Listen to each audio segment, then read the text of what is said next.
रात की शिफ्ट मुझे हमेशा से भारी लगती थी, लेकिन रेलवे क्वार्टर की वो पहली रात कुछ अलग ही थी।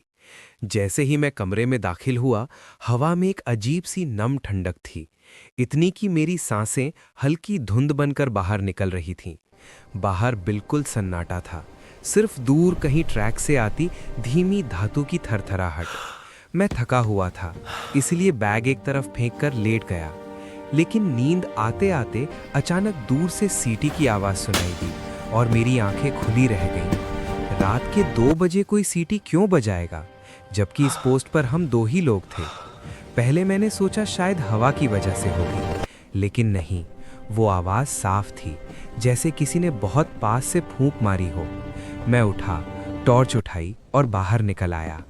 क्वार्टरों की लाइन अंधेरे में गुम सी थी, हवा में जंग लगे लोहे की गंध तैर रही थी।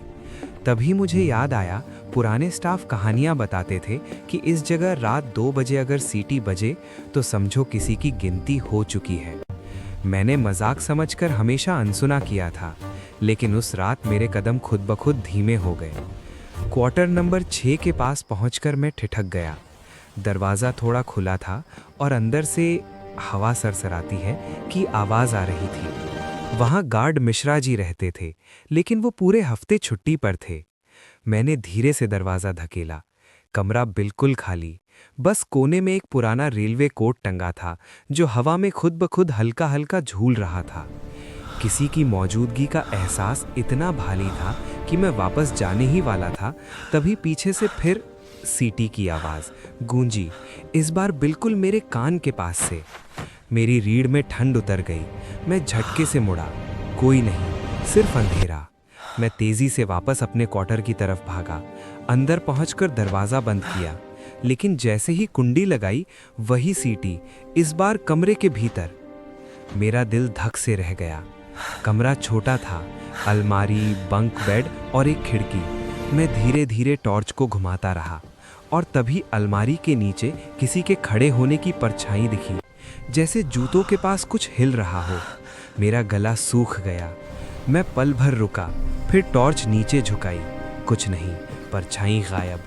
लेकिन फर्श पर धूल में जैसे किसी के बूट के निशान अभी अभी बने हों। मैं पसीने में भीगा वापस बिस्तर पर बैठ गया। खुद को समझाया ये मेरा वहम है, लेकिन तभी मेरी खिड़की अपने आप दरवाज़ा चरमराया जैसी आवाज़ के साथ खुल गई। ठंडी हवा अंदर आई और साथ ही फिर वही सीटी, पर इस बार उसके बाद एक बहुत धीमी घुलती हुई आवाज़, ड्यूटी ख़त्म हो गई। मैं जम गया।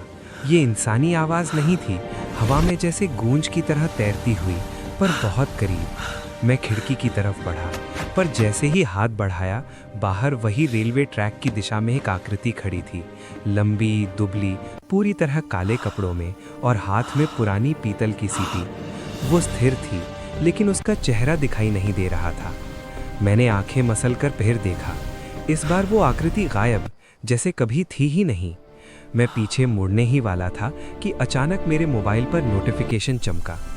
लेकिन मिश्रा जी तो छुट्टी पर थे, जिंदा थे। मैंने डर के मारे तुरंत कंट्रोल रूम में फ़ोन लगाया। ऑपरेटर ने थकी हुई आवाज़ में कहा, मिश्रा जी, अरे भाई, वो तो 2 हफ्ते पहले रात की शिफ्ट में अचानक ट्रैक के पास। उनकी बॉडी मिली ही नहीं थी। सुना है 2 बजे वाली सीटी के बाद गायब हो गए थे। मेरे पैरों तले ज़मीन खिसक गई। यानी जो कोट क्वार्टर में टंगा था, जो बूट के निशान थे, जो सीटी बज रही थी, वो वापस आया था। मैंने रात जैसे तैसे बिताई, पर आंख नहीं लगी। हर थोड़ी देर में कदमों की आहट लगती, जैसे कोई दरवाजे तक आता हो और लौट जाता हो। सुबह होते ही मैंने ट्रांसफ़र की अर्जी डाल दी, लेकिन अर्जी देने के 2 दिन बाद ठीक रात 2 बजे मेरे फ़ोन पर एक रिकॉर्डिंग खुद ब खुद प्ले हुई। वही सीटी, मेरे कमरे की, मेरे दरवाजे के ठीक सामने से।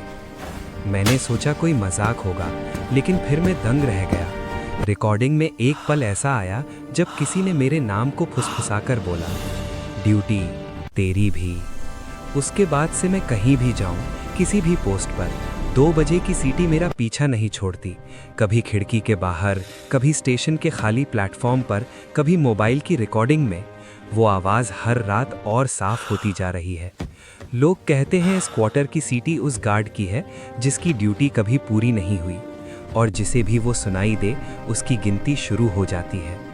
मैं ये सब किसी को बताता नहीं क्योंकि कोई यकीन नहीं करेगा, लेकिन आज रात फिर 2 बजने वाले हैं और ये सफ़ेद पन्ना ही शायद मेरा आखिरी गवाह है। अभी अभी बाहर फिर वही सीटी की आवाज़ गूंजी है, और इस बार वो मेरे दरवाजे के बिल्कुल दूसरी तरफ खड़ा है।